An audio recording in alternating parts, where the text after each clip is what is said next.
ইমান পিছপৰা অঞ্চলৰ পৰা এটা ল'ৰা যে ইমান আগবাঢ়ি গৈছে সেইটো বিষয়ে আপোনালোকে স্থানীয় বাসিন্দাৰ হিচাপে কি ক'ব? নাই চাওক, আমি স্থানীয় বাসিন্দা হিচাপে খুবেই আনন্দিত হৈছোঁ, আমি উৎফুল্লিত হৈছোঁ।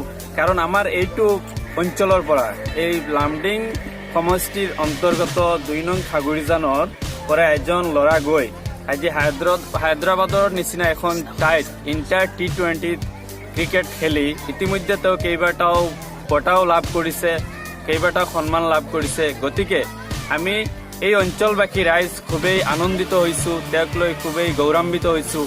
আৰু যিহেতুকে আমাৰ এই অঞ্চলত এখন ফিল্ডৰ দৰকাৰ, এখন খেলৰ ফিল্ড নাই, ক্ৰিকেট খেলাৰ ফিল্ড নাই। গতিকে আমি চৰকাৰক এইটোৱে আহ্বান জনাইছোঁ, অনুৰোধ জনাইছোঁ যে আমাৰ ইয়াত যাতে এখন ক্ৰিকেট খেলাৰ এখন ফিল্ড দিয়ে যেন।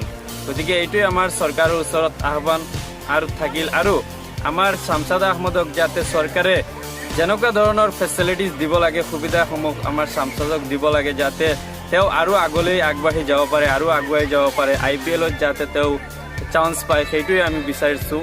আৰু সেইটোৱে আমি কামনা কৰিব পাৰিছোঁ, যাতে ভৱিষ্যতলৈ তেওঁ এজন ইণ্টাৰনেশ্যনেল খেলুৱৈ হিচাপে তেওঁ খ্যাতি অৰ্জন কৰিব পাৰে, তেওঁ পৰিচিত হ'ব পাৰে, সেইটোৱে আমি বিচাৰিছোঁ।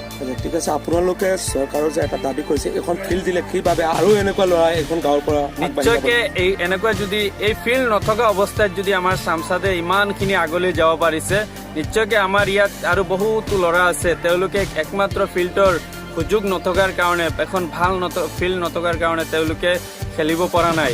যদি এখন ভাল ফিল্ড থাকিলে হয়, নিশ্চয়কৈ আৰু শামছাদৰ নিচিনা আৰু বহুতো শামছাদ আমাৰ ইয়াৰ পৰা ওলাব পাৰিলে হয়। গতিকে এইটোৱে আমাৰ চৰকাৰৰ প্ৰতি বিনম্ৰ আহ্বান।